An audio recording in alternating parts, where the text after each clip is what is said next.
Assalamualaikum Sobat Football United. Ada sebuah artikel dari The Athletic yang sudah pernah gue bahas di bagian lainnya. Kali ini gue akan membahas bagian lainnya juga, yaitu adalah terkait dengan beberapa pemain ya. Nomor satu adalah Leny Yoro yang cedera. Bagaimana Erik ten Hag melihat hal ini? Apakah akan merubah situasinya?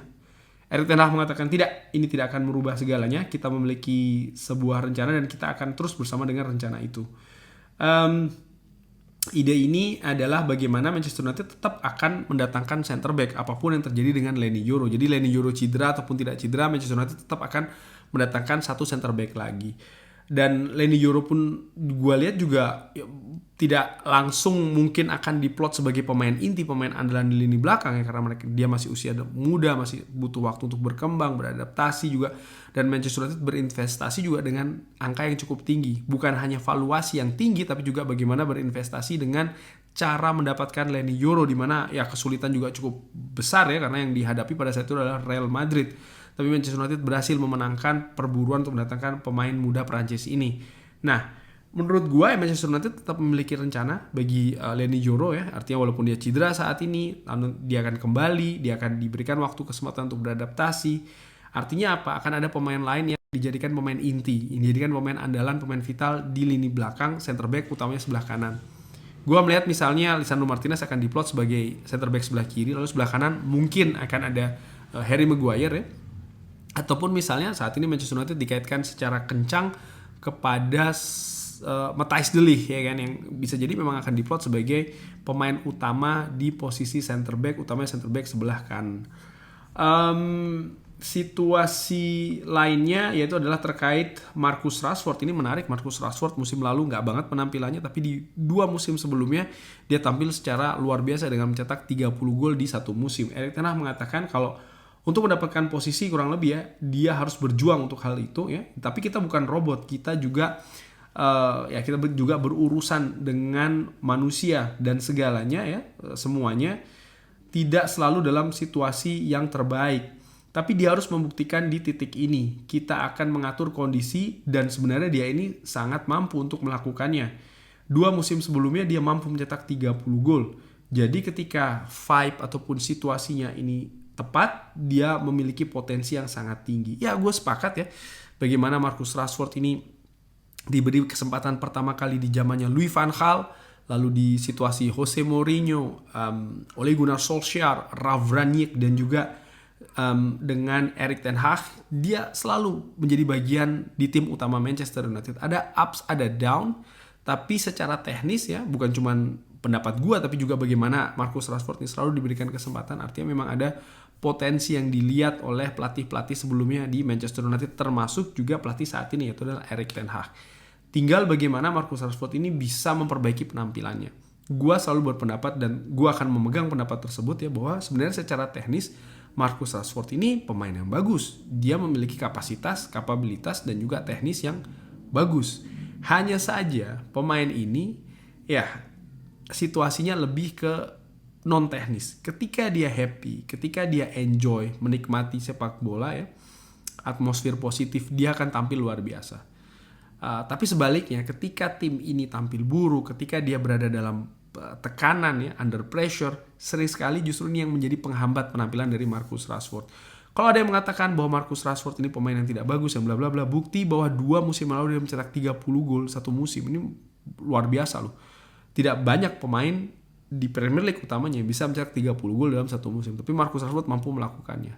Apa yang dilakukan itu karena ya dia punya kapasitas, dia punya teknis, kapabilitas, dan juga dia bagus secara mentalitas pada saat itu. Nah, mentalitas inilah yang gue nilai di musim kemarin ya, ini tidak bagus di Manchester United. Di Marcus Rashford. Dan ini juga ada kaitannya dengan situasi di Manchester United, di mana ada banyak sekali berita-berita negatif ya, mulai dari kesimpang siuran pemilik, lalu juga situasi dengan Jadon Sancho, belum lagi performa tim yang tidak bagus selama musim kemarin, lalu juga adanya tekanan yang cukup besar terhadap Marcus Rashford yang di 2 musim sebelumnya menjadi mesin gol ya kan, diharapkan dia bisa meneruskan situasi tersebut.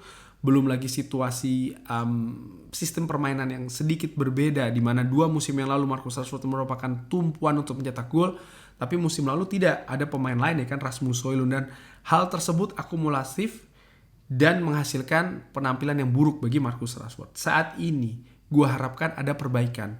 Paling tidak dari sisi karakter, dari sisi mental, dari sisi vibe, dari sisi atmosfer untuk Marcus Rashford. Sudah ada penyegaran di tim kepelatihan Manchester United.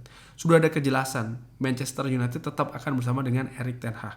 Plus ada faktor yang bisa jadi mempengaruhi penampilan dari Marcus Rashford, yaitu adalah Jadon Sancho. Karena bisa jadi ada banyak teori juga ya, pendapat, asumsi bahwa menurunnya penampilan dari Marcus Rashford karena situasi dengan Jadon Sancho.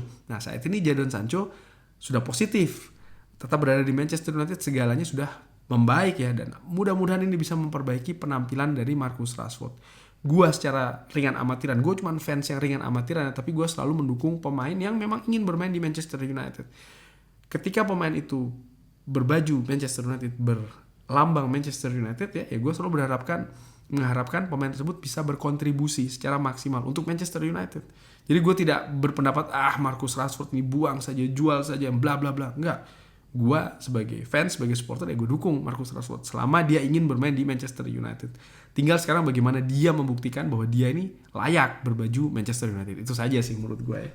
Dan tadi ada kaitan dengan Jadon Sancho. Erik ten Hag juga memberikan pendapat terkait dengan Jadon Sancho. Kita telah meninggalkan segalanya di belakang kita. Kita telah mengatakan segalanya tentang hal ini. Kita tahu dari satu dan yang lainnya mengenai standar dan juga bagaimana kita ingin bekerja. Ketika saya mengambil alih ya, tim ini saya membutuhkan pemain bagus untuk membangun sebuah tim yang bagus, dan dia jelas merupakan pemain yang sangat bagus. Ya, ini menunjukkan bahwa Erik ten Hag sudah tidak ada masalah lagi dengan Jadon Sancho. Erik ten Hag secara jujur mengatakan bahwa Jadon Sancho pemain yang bagus ya. Dan ini sebenarnya juga sudah pernah disebutkan ketika Jadon Sancho masih berada di Borussia Dortmund musim lalu ya kan. Ada beberapa wawancara dan Erik ten Hag mengakui memang Jadon Sancho itu pemain bagus. Dan ya mudah-mudahan dengan situasi saat ini ya Jadon Sancho bisa nyaman bermain di Manchester United, karena gue menilai Jadon Sancho sama juga dengan Marcus Rashford nih dari sisi mentalitas ya. Mereka ini bukan tipe pemain yang memiliki karakter membawa karakter tim, tapi sebaliknya mereka ini ngikut dengan karakter tim. Ketika karakter tim positif, mereka juga ikut positif. Tapi ketika karakter tim sedang tidak bagus, mereka juga tidak bagus. Kali ini gue berharap sih mereka ya bisa memberikan kontribusi yang lebih positif ya di Manchester United, karena sama seperti Marcus Rashford, gue juga melihat Jadon Sancho sebenarnya pemain yang memiliki potensi. Beberapa musim sebelum dia ke Manchester United itu merupakan salah satu talenta muda paling prospektif di Eropa ketika masih bermain dengan Borussia Dortmund. Tapi ketika datang ke Manchester United ada banyak ketidakberuntungan, dimulai dari infeksi telinga, lalu ternyata dia ingin bermain di sayap kiri. Ole Gunnar Solskjaer yang ingin mendatangkan Jadon Sancho justru dipecat, beralih ke Ralf beralih ke Erik ten Hag. Ada permasalahan dengan Erik ten Hag, terlalu banyak dinamika ya. Dan mudah-mudahan musim ini menjadi musim yang lebih solid ya bagi Jadon Sancho sehingga dia bisa berperforma secara positif.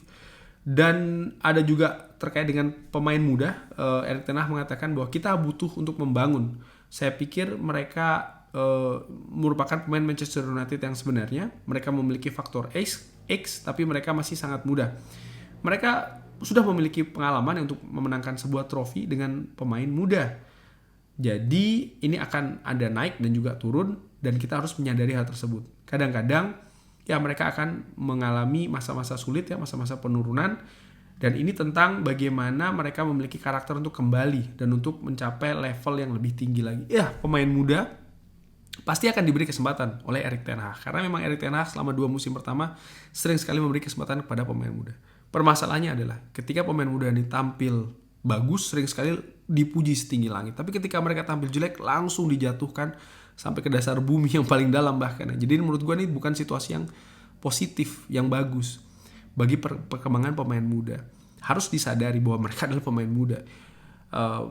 Bermain buruk, melakukan kesalahan itu juga bagian dari proses perkembangan. Bagaimana karakter mereka, dan gue sebagai fans ya gue harus menyadari ketika ada pemain muda misalnya tampil tidak bagus, tampil tidak maksimal ya, mereka masih pemain muda. Mereka butuh menit bermain, mereka butuh berkembang, mereka butuh kesempatan. Dan itu juga harus disadari, butuh kesabaran, butuh proses, terutama untuk pemain muda. Tidak bisa juga pemain muda tuh lalu karena tampil bagus misalnya lalu dipaksa selalu tampil ya kan. Tidak, ini juga akan bisa membawa sesuatu yang buruk bagi perkembangannya. Ingat, pemain-pemain muda ini belum jadi sebenarnya, baik itu secara teknis maupun secara fisik dan juga secara mental. Ini masih harus terus ditempa. Pemain-pemain muda yang sudah pernah diberi kesempatan musim lalu misalnya Kobbie Mainoo ya, gue berpikir dia pemain bagus, pemain potensial, tapi memang harus diatur penampilannya. Jangan sampai ada overuse, terutama dari sisi menit bermain yang terlalu tinggi, karena dari unsur fisik nanti bisa ada masalah ya. Dan juga pemain-pemain lain mungkin yang akan diberi kesempatan oleh Erik ten Hag, ketika secara teknis tampil tidak bagus, ya harus disadari bahwa mereka masih pemain muda, mereka butuh perkembangan lagi. Walaupun juga mereka harus membuktikan ya bahwa mereka ini layak untuk bermain di klub sebesar Manchester United. Kurang lebih demikian membahas artikel ini. Terima kasih sudah menyaksikan. Jangan lupa like, share, dan juga subscribe. Wassalamualaikum warahmatullahi wabarakatuh. Thank you.